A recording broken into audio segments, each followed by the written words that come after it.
Welcome back. So we're going to kick off the GovOps track keynote session with what you need to know about security in government. I'm going to have a conversation with Bruce Schneier. So please join me in welcoming Bruce Schneier, public interest technologist, special advisor to IBM Security, and fellow and lecturer at Harvard Kennedy School.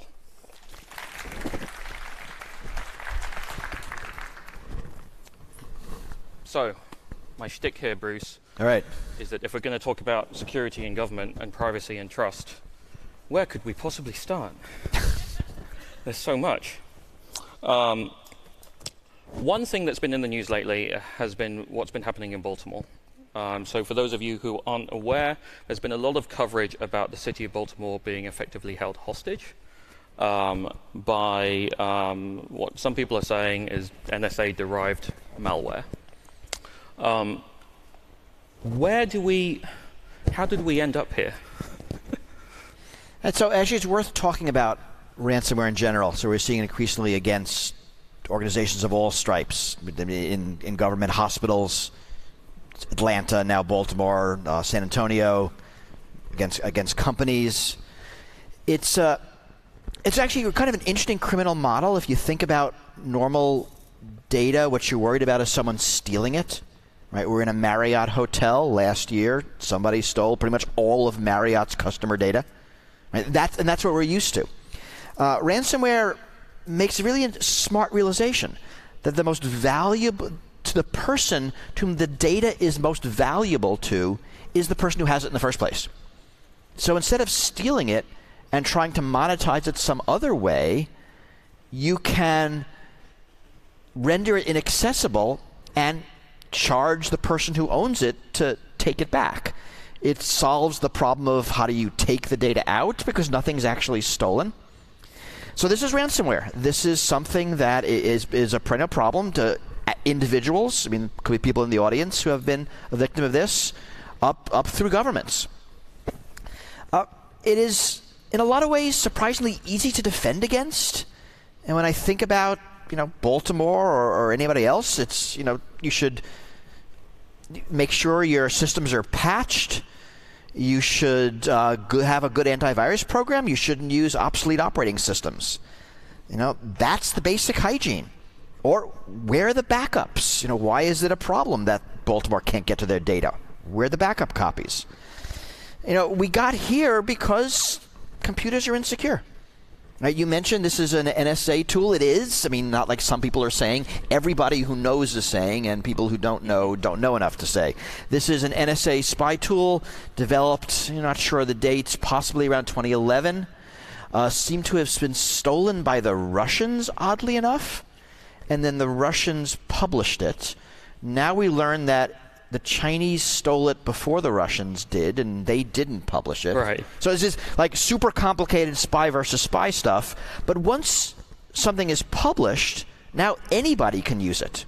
Whether it be some other government, North Korea has used this particular vulnerability, and cyber criminals have. And we actually don't know who wrote this particular ransomware, who's profiting from it, but ransomware is very profitable.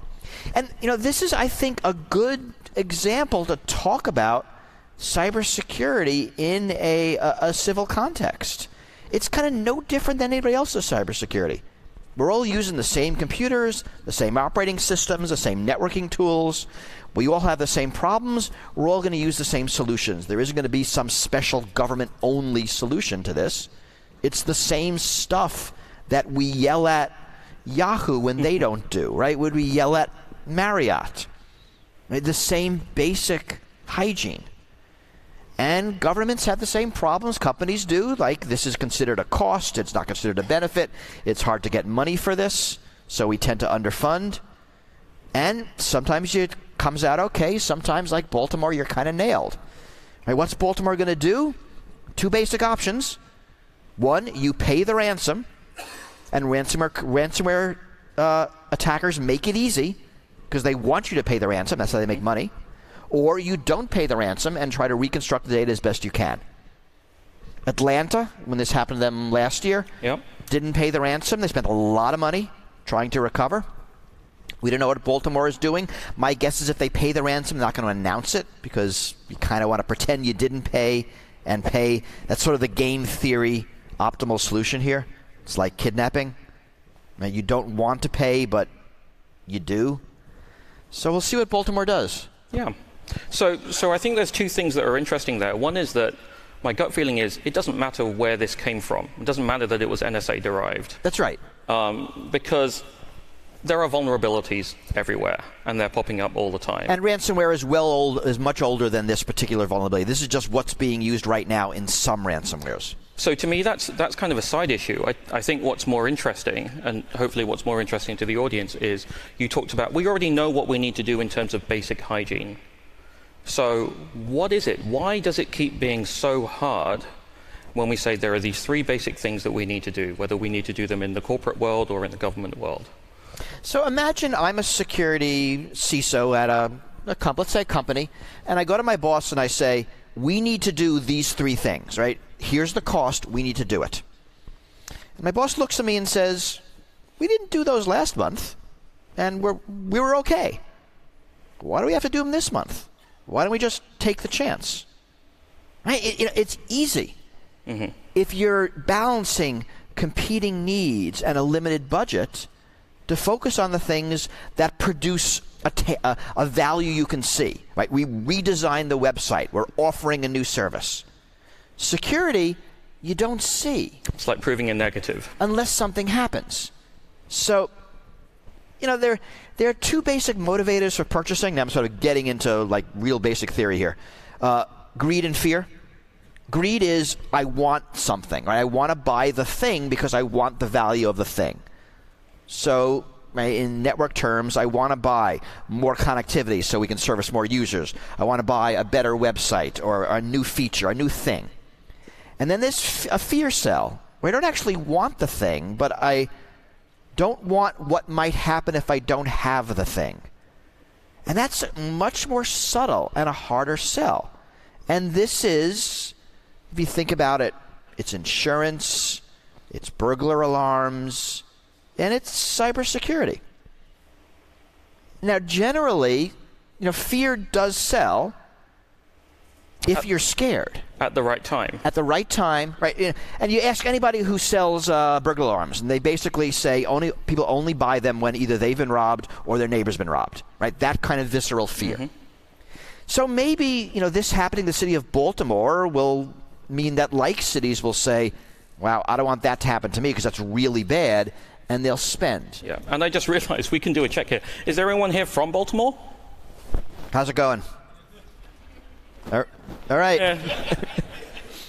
Anyone here from Atlanta? No, that was last year. Atlanta was a big mess. I mean, we used that as a case study at the Kennedy School. And actually, let's do another little bit of a temperature check here. How many people in the room believe that they have responsibility for implementing cybersecurity? So you're a developer or something like that. And likely you're implementing it not system-wide. I mean, think about Baltimore. It's infrastructure, but implementing it in whatever program or project that you are managing or are part of a team. And then how many people do we have on the other side, on the program side? Oh, I thought the other side you meant the criminal side. Also, if you feel like you're able to stick your hand up, that would be helpful. So we've got some program managers here, and part of my rationale, part of why I was interested in putting this together was how do we make this process easier? Everyone wants more security. Everyone wants more secure systems. Everyone wants more trustworthy systems. When systems are handed over to developers and they're required to implement them, they don't want them to be. They don't want vulnerabilities to be in them. Program managers don't want there to be problems with their products and their services. So again, there's that question of what's happening. Is there something getting lost in translation? Are we asking people to do the wrong things? It is a matter of priorities. If a manager doesn't want vulnerabilities and wants secure code, then if they're willing to pay for it, both in money and in time, then they will get that. But what happens when the project's due in 3 weeks, it's behind schedule, and we have to push. What's going to get dropped? Are features going to get dropped? Or is security going to get dropped? Or is the schedule going to extend? And that's what we're struggling with. And governments are no different than companies in this respect. It's security because it is that nice to have, that it's not essential, that it is not something that will be seen by the user at the moment they interact with the product or service. It is viewed as something that can be ignored, or at least made a second-tier priority. We'll do it later, and then later never comes. And this is the world we're in. Some of this is going to be fixed through regulation. Right? Like, you can't skimp on whether there are fire extinguishers on smoke detectors and a sprinkler system in a government building. Right? You can't say, well, we're behind schedule, we're just not going to do that. Right? Because the codes don't allow it. And when you have a similar thing in cybersecurity, then you will get it. Right? We get what we demand. So we have, in some ways, I think people in the audience would say, well, we have state policies, we have city policies. But are they enforced at the same level a fire code is? And I think they're not. Are they? No. Why not? Now, so here's one answer, that fires are visceral. That when there is a fire and people die, that's a really big deal. When the city of Baltimore loses everyone's data, it's not that big a deal. Now, maybe it should be, maybe that's right. But that's going to start changing. Right? Computers are starting to affect the world in a direct physical manner. It's just the Internet of Things. And then it's going to be thermostats and appliances and medical systems and traffic lights and automobiles. And when it comes to the point where ransomware means none of the city's traffic lights work, that's a loss of life. And then maybe we'll treat it differently. So one route is the real political pain that makes it unbearable to stop dealing with. Sadly, that's what our country seems to react to. Right? Look at social media companies. Even the imminent loss of American democracy isn't enough to get us to regulate Facebook. Yeah. And right, you think it would, but I think physical computers will change things. That's still coming. But we are all looking at smart cities, either writ large or writ small, and that kind of thing is coming.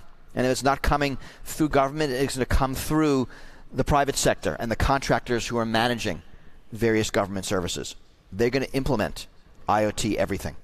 And I think there is some federal stimulus to that. There's federal money in smart cities. There's federal money in upgrading transit systems, or at least there has been federal money in upgrading transit and transportation infrastructure.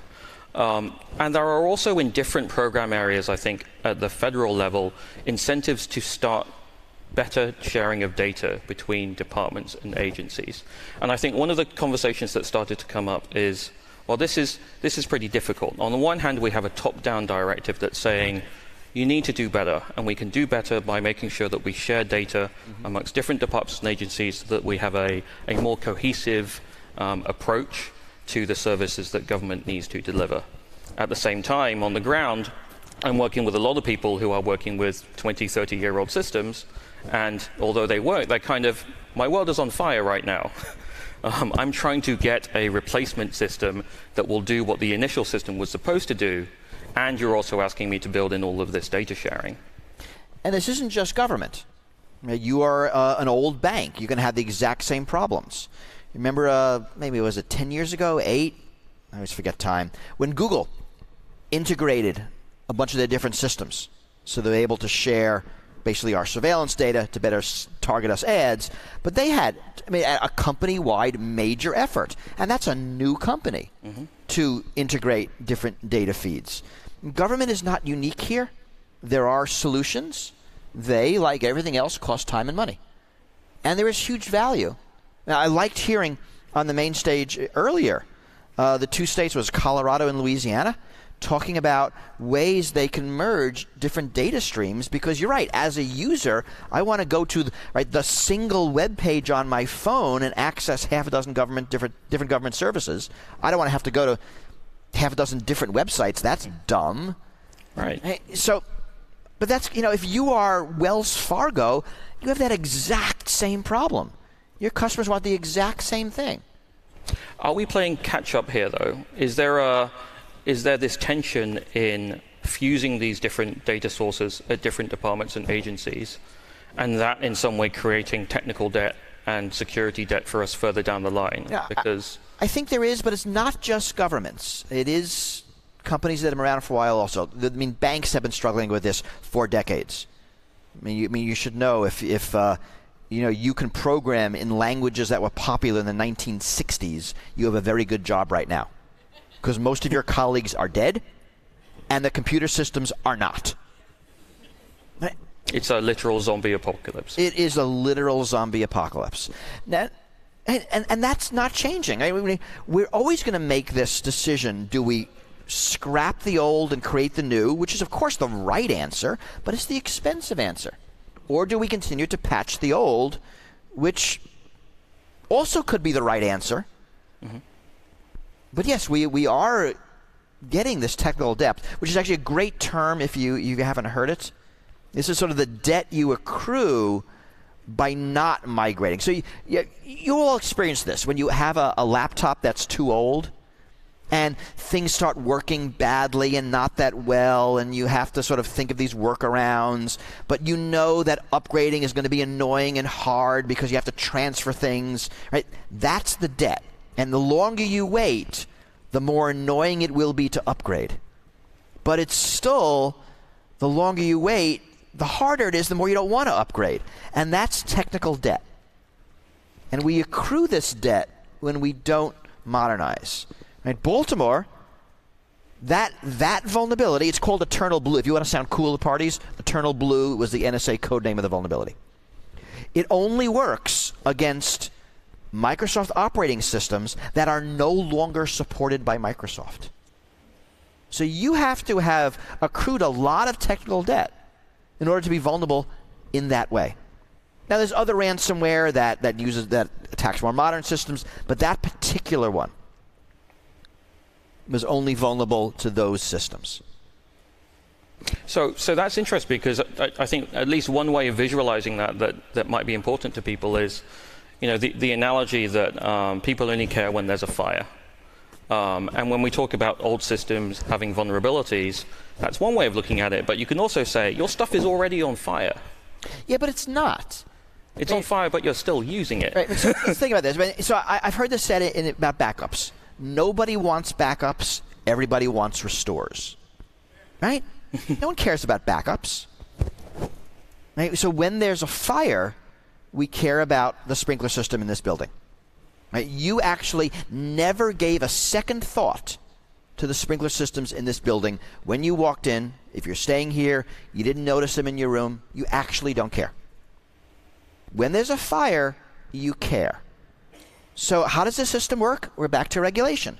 There is somebody that we have assigned the job of caring for us. State of California, City of Oakland, there is some rule written somewhere so that somebody cares so we don't have to. That at the moment we care, everything has been set up, installed properly, tested regularly, so it works. Now, it's taken us a bunch of decades to get there, and some pretty horrific disasters. Look up, Triangle Shirtwaist Factory fire, and you can read about one of the disasters. Right? So, little tip: do not chain the exit doors closed. That's bad.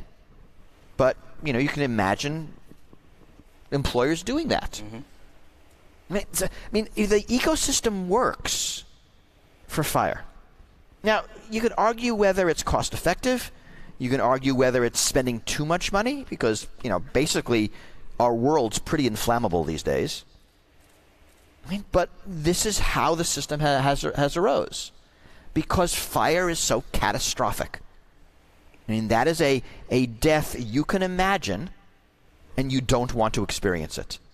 So we as society are willing to, put some pretty onerous restrictions on everybody in order to prevent that.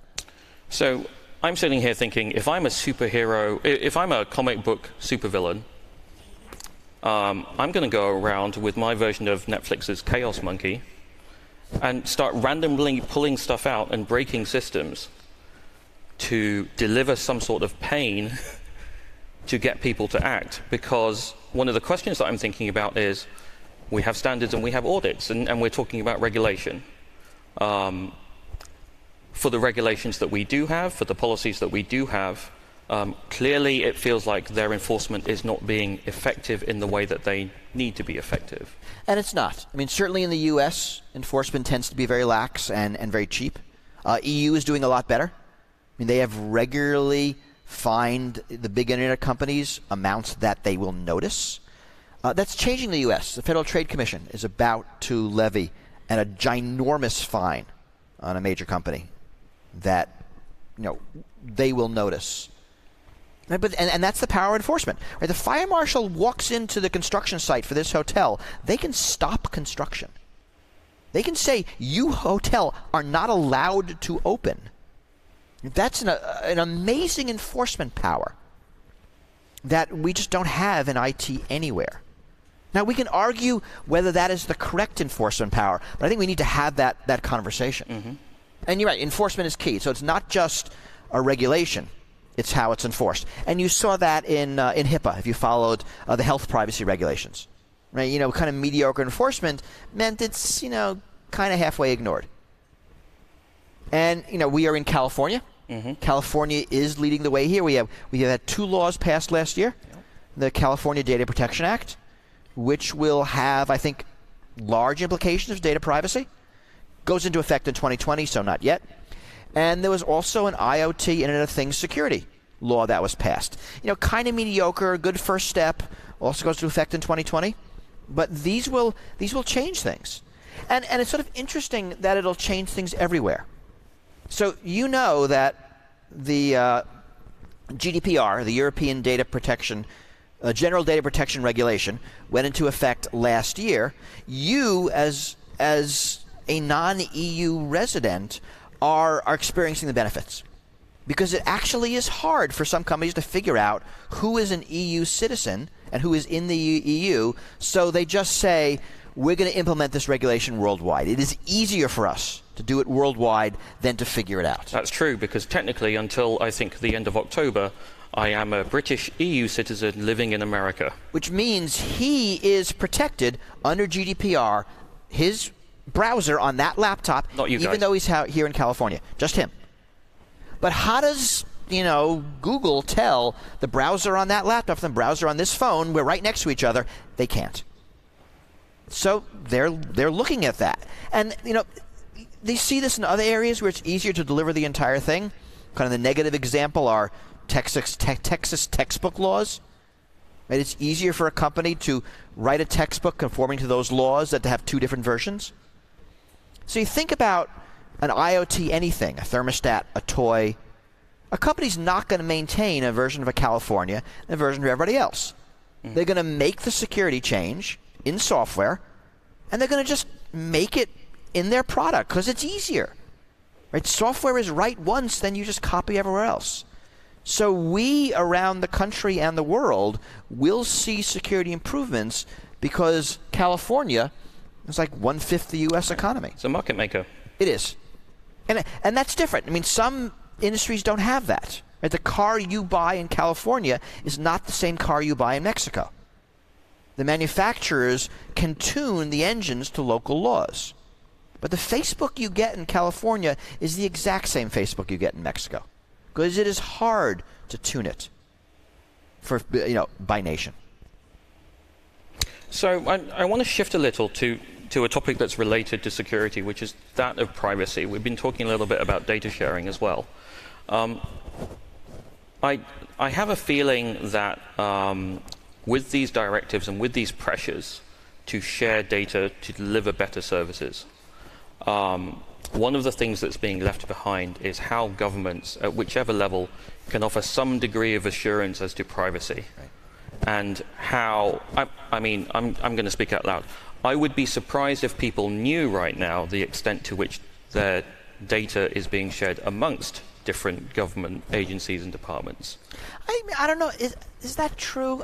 You know, we kind of tend to think government is one big amorphous blob, and we give our data to the government, and then I don't know if we understand that.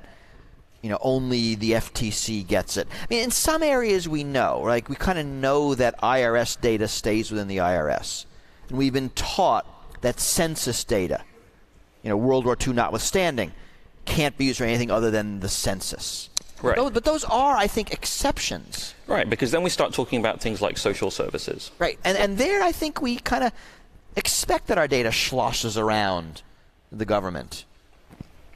And I think the word sloshing that's a tech term, by the way.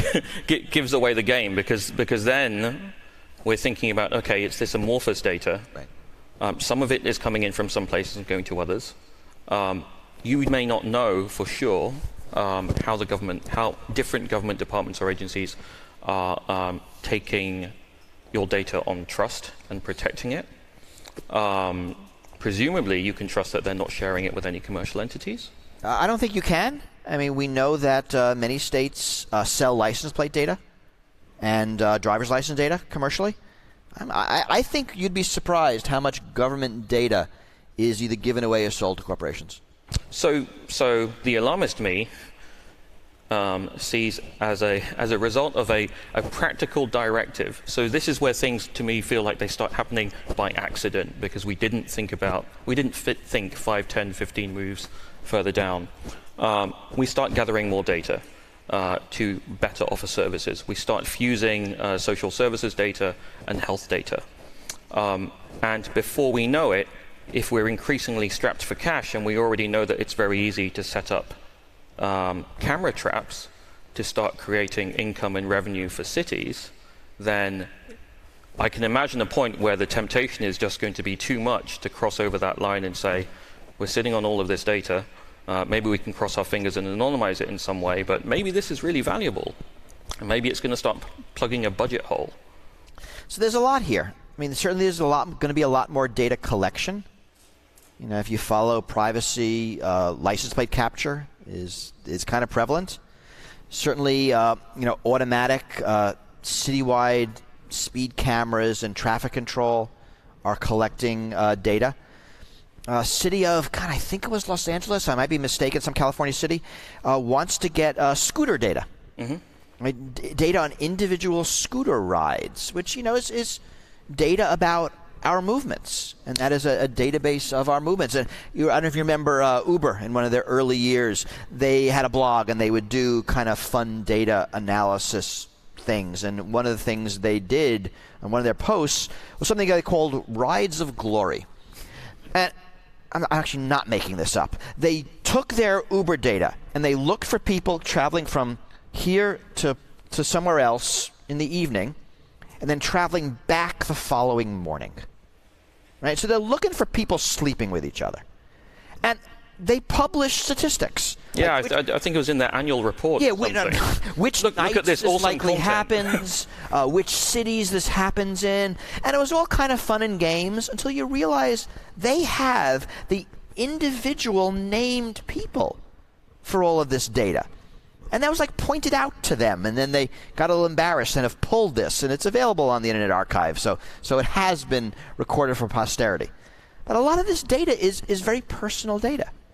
And you can imagine cities, for regulatory reasons, wanting Uber data, or wanting location data, or wanting, you mentioned health data. I mean, a lot of services are health-related.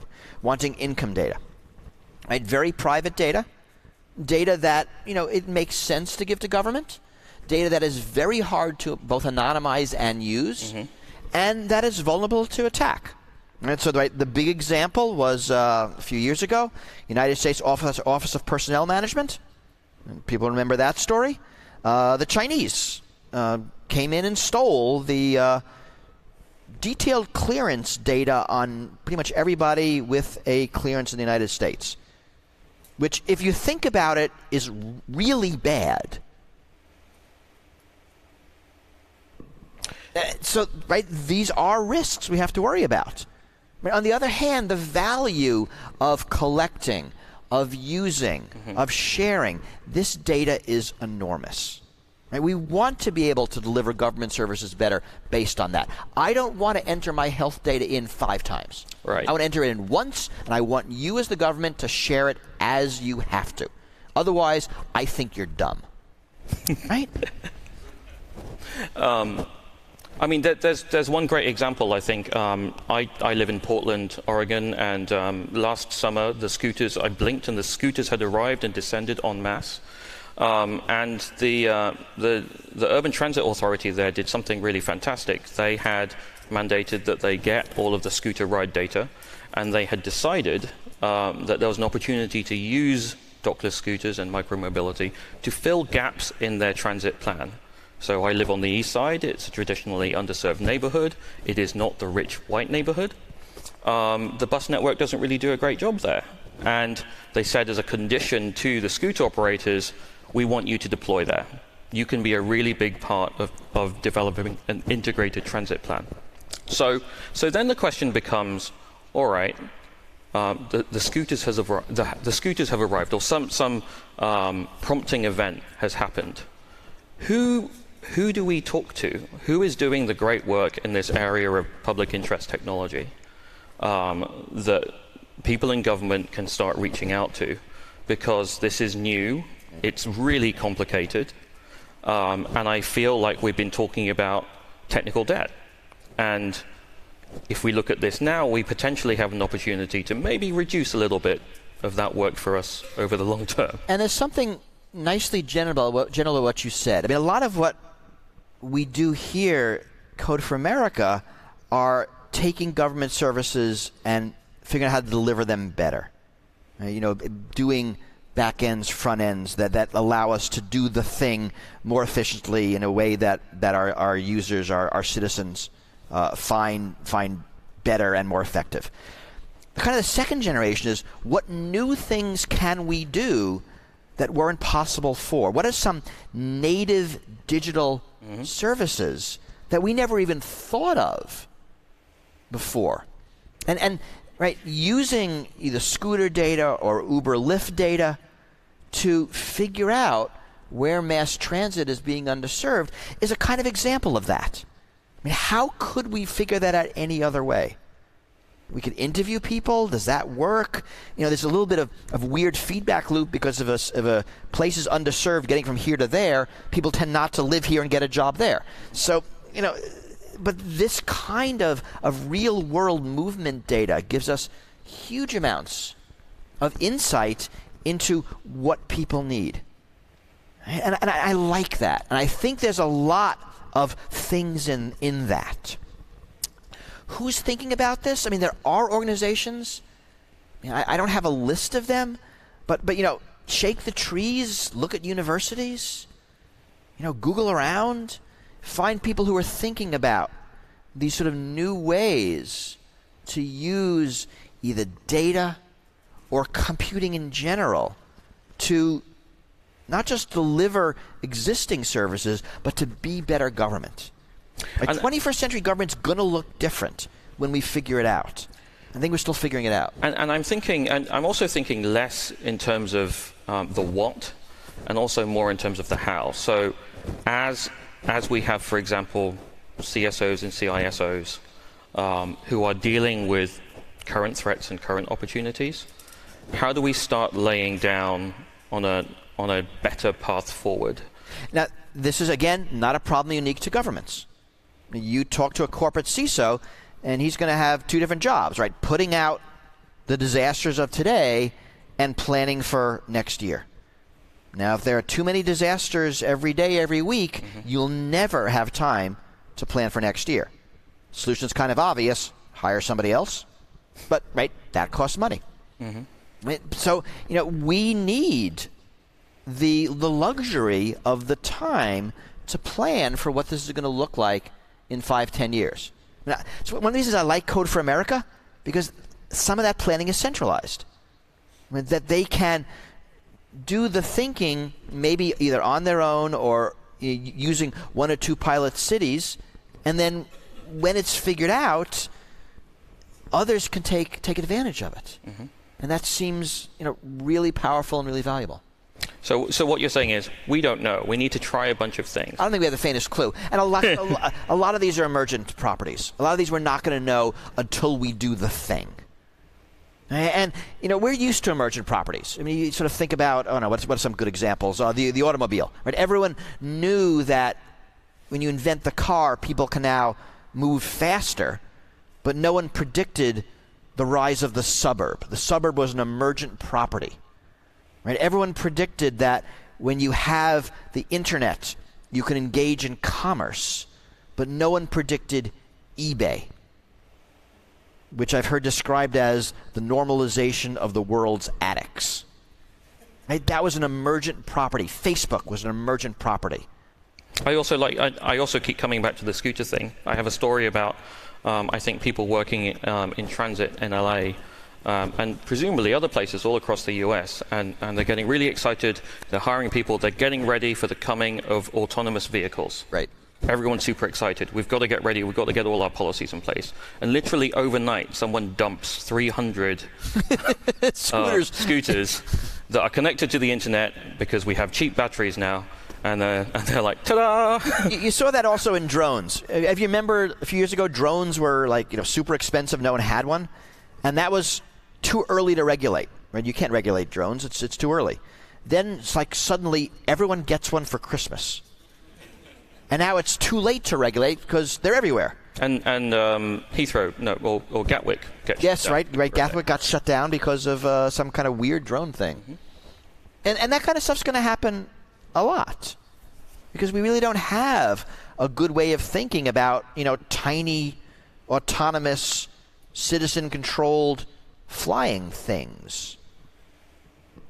So I want to bring it back just a little bit. Our plan was that Bruce and I were going to have our nice chat, and then we would make sure that we would leave some time for questions. Before we do that, I just have one question, which is when you work with leadership, with executive leadership, aside of the fear and aside of the greed, what works and what helps when you talk to them about getting them to understand that security, privacy, trust are not met by box-checking exercises? I mean, all you've got is fear and greed. You don't actually have anything else to work with. Right. I mean, in a market system, that's what you have. Right? You don't have altruism. If a CEO is too altruistic, he'll be fired and replaced with a less moral CEO. That's the way our system works.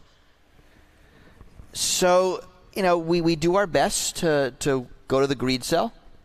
That, in fact, having better security, having better privacy is good for your bottom line. Now, that's actually not always true, but you got to pretend it is and hope for the best. Or you have the fear cell. Right? And the fear cell is going to be customer dissatisfaction, which unless you have a monopoly, that matters to you. And it's going to be regulatory compliance. Right. Right? The lawyers will get mad at you and you will be fined.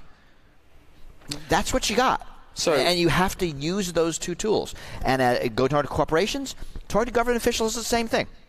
And fear of not being reelected is going to be a huge motivator. So I'm going to go out on a limb here and imagine that the main motivator in government and on the program side is fear. Is something terrible is going to happen.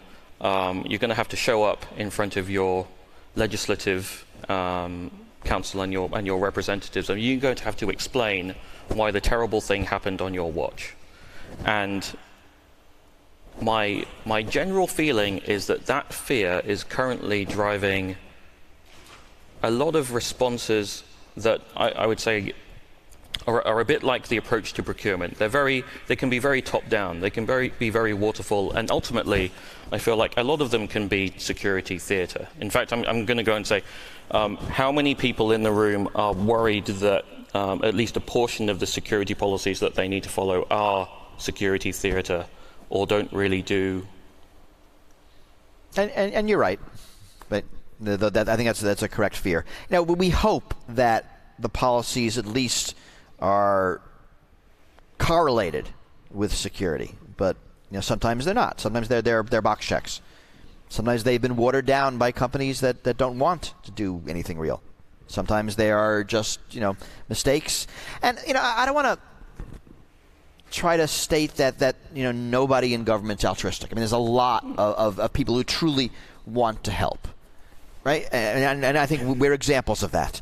It can be just hard when dealing with a management that's much more concerned about the bottom line, and whether the bottom line is their job security, whether it's profits, whether it is delivering the thing they promised. That's going to be the motivation that will run counter to doing the right thing. So when you talk to a CISO who's also motivated by fear, and you take a look at the policies and practices that they have put in place, and you have the sneaking suspicion that maybe some of them are not as helpful as they could be, how do you start having that conversation? So CISO's sort of interesting job. It's motivated by fear less than you think. The average tenure for a CISO in an industry in the United States is 18 months. That's average. Half don't last as long. And after you've left, you get another CISO job. Right? They are the skill shortage is so great that CISOs actually do try to do the right thing, and when they get blamed for the bad thing, they just leave and go elsewhere.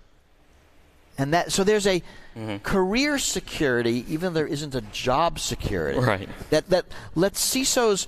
I think CISOs in general really care about security, care about privacy, are trying in the face of management that is thwarting them. Now, there are exceptions, but I think by and large that's true. And my guess is that people in charge of these things in government are exactly the same. Yeah. Right? That's not a different. And again, the jobs are plentiful. And honestly, if government doesn't treat you well, there are private sector jobs that pay more. So people are doing it because they want to, not because they have to. Great. So it is 11:45. We've got about 15 minutes. We are being ably assisted by Corey, my co-chair. And I think our plan for this is that Corey is not going to roam with the mic. In fact, we'll do it the other way around. If anyone has a question that they would like to ask, please line up and go to Corey, and then we will take them in order. And I will also at other conferences, we replace Corey with a poll. No can do. All right, so just because we're a union shop here. Yourself and have a nice tight question for these guys. Oh, you're holding. Okay. Hi, my name is Chris Hine. I work for Google Cloud. I'm curious to go back to the point of regulation. So last year, I was at the APB meeting for CJIS policy, Criminal Justice Information Systems. They thought about codifying that you can't be on unsupported systems and decided not to. Right. Because it was too hard for the agencies.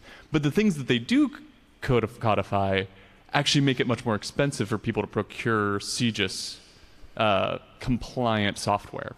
So I'm just curious, how do we hope, or how do we change that so that it isn't security theater, as you mentioned, but is the real things that really do actually make things more secure? So so regulation's complicated. I spent a bunch of pages of this in my latest book because this is hard and worth thinking through.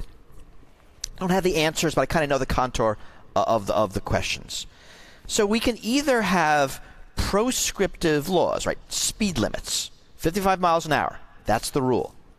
You can have outcome-based regulations, right? You can't drive faster than the road conditions permit, right? That's more flexible. This one's rigid. You kind of need both. If you make your regulation so onerous, right, that it can't be met. You're going to car engines can only pollute to this level, and that is below what internal combustion engines do right now, right? So only thing you can sell is electric cars. Right? You won't see that because you can't get there that fast. So there is this very interesting dance when you think of how you regulate, in whether you regulate based on outcome. And think about a good regulation for environment. Rules about amount of pollutants out of a smokestack. We don't care how you do it. You can turn it off. You can buy scrubbers. You can, buy other companies' rights to pollute. Doesn't matter. Let the market figure that out. This is the outcome we want, and we know it's achievable. That's a really good way of thinking of a regulation in that area. Speed limits, seat belts, are a really good proscriptive. The Internet of Things law in California, it's mostly interpreted by the Attorney General, but in the law it says no default passwords. And so there is a proscriptive element. Now, right, that's like on the list of 100 things to do, that's one of them. So, right, we check that off. So we need to do a lot more, but they decided to leave the rest of it to be open. You think of the Federal Trade Commission. One of the things they basically do is they look at an industry and their practices, find the worst, fine them. Everyone gets a little better because they're scared, and then they iterate. And slowly, sort of everybody moves up the stack in the quality of whatever it is they're trying to regulate. So there are a lot of models we can look at to make this work. It is not easy and is often not obvious, and requires usually an agency that's agile with some broad authority, because you can't imagine a legislature doing that. And this is sort of where computer science and policymaking diverge. In computer science, we think it's great when you build a prototype and it fails. Look at what we learned. You talk to a policymaker. Oh, just pass this law. If it fails, you can just pass another one. They look at you like you're from the Oort belt. Like, that's crazy in policymaking. But we kind of need that more iterative thinking, and you tend to get that from regulatory agencies. So those are some broad contours on how to think of it. There's a lot. The devil's in the details here. Iterative policymaking for a more secure democracy sounds like a great tagline now. That actually is a great tagline. I'll write that one down. Write that one down. All right, he's writing it. I don't know. Who knows where he's writing it, right? We have another question. Oh, I'm sorry. We're just ignoring you. Yeah, my name is Ian Henshaw. I'm with Code for Carry, and my question is about VPNs. So these are built as a way to keep your data and privacy, secure while your data is in transit. But these things are so cheap, $6 a month, that sort of thing. How do you know that it's secure, not just inviting a Trojan horse into your ecosystem? So welcome to the world of computer security. You don't know, you must trust. That's it. Right? How do you know your iPhone's secure? You trust Apple. How do you know Microsoft's secure? How do you know the Google Cloud, where do you go, is secure? You trust Google. You use a VPN, you have to trust it. How do you figure it out? You ask your friends, look at reviews, you see who's been in the news. There's kind of no real way. How do you pick a thermostat? These things are so complex.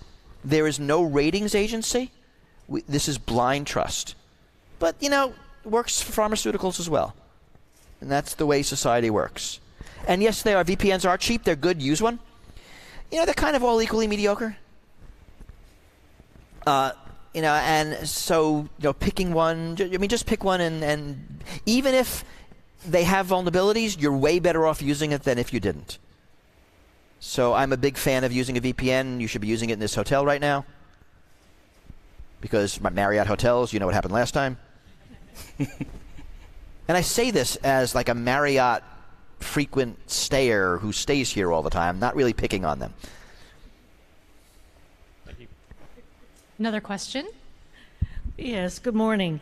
You're increasing my fear just by quantum leaps. And I don't mean to. I'm really not the fear guy. Because I'm one of those county commissioners of the 9th largest county in the country.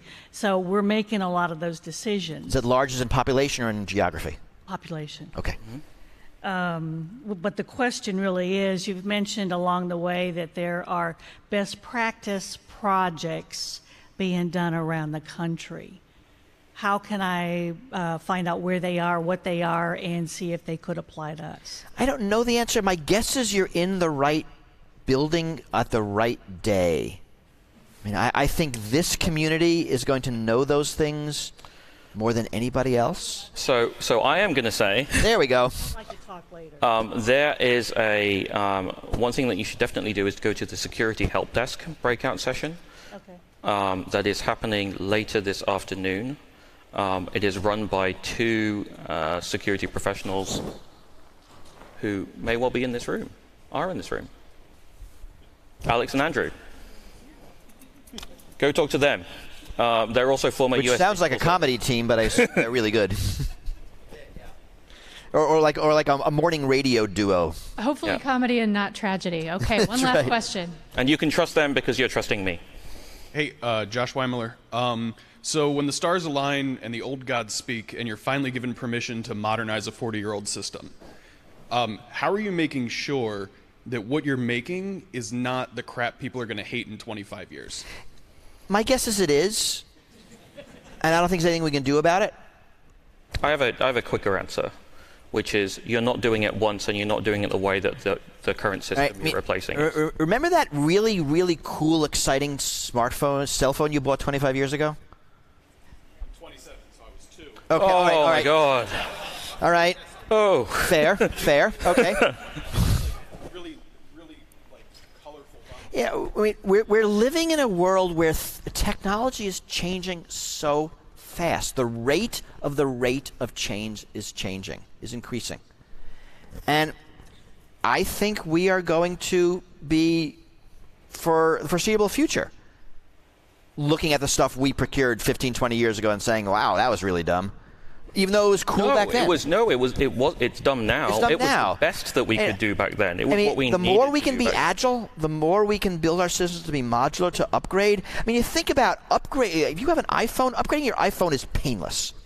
I mean, Apple makes their money because you buy new phones. They spend a lot of money ensuring that when you buy a new phone, you go to the store, you buy the phone, the expert pushes a bunch of buttons on both phones, and magically all your data is transferred. That didn't happen by accident.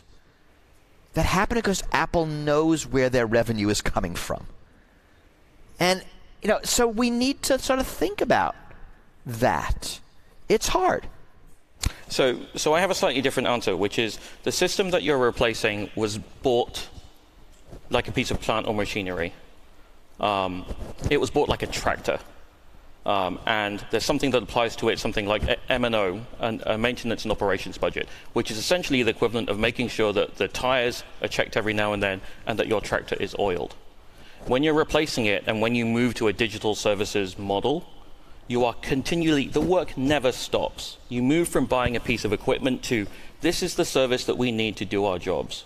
We never stop improving it. We never stop iterating. We never stop with the user testing and all of the user research. So if there is any way for you to stave off the, oh no, I'm worried that someone will hate this in 25 years' time, the answer to that is because your work never stops.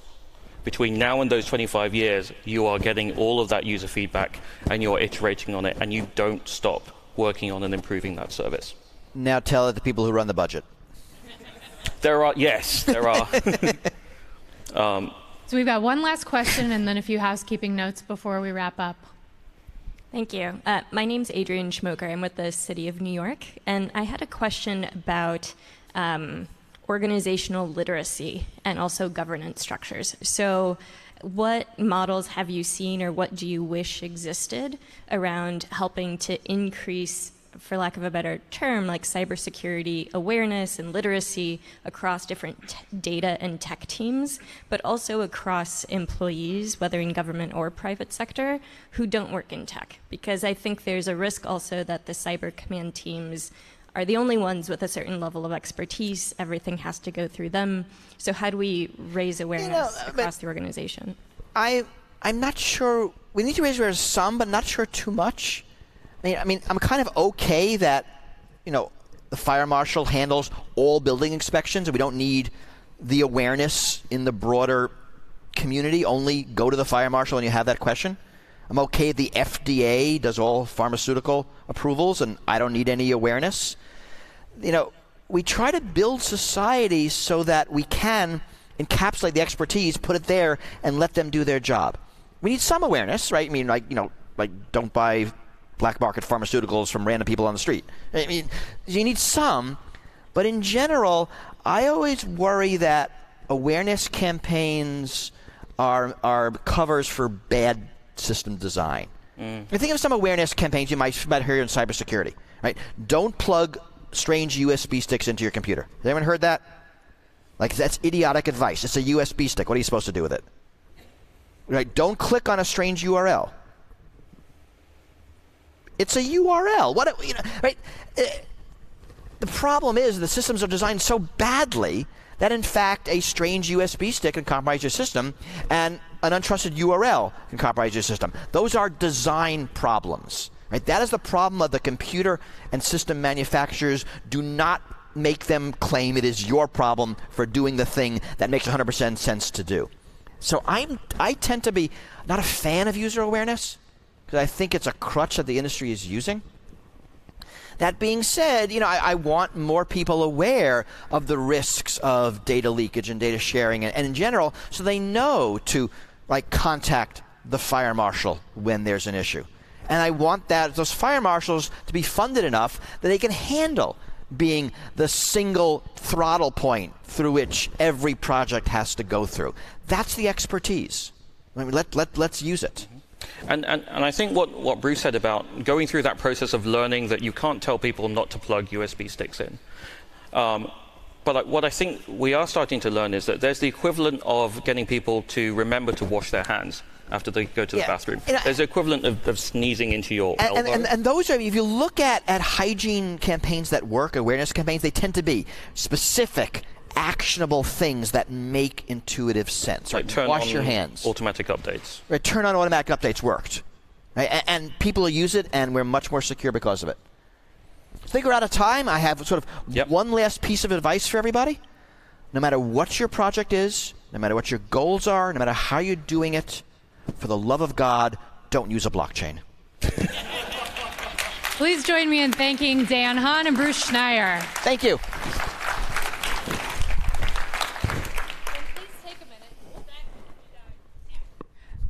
Can we have the mic back up? Great.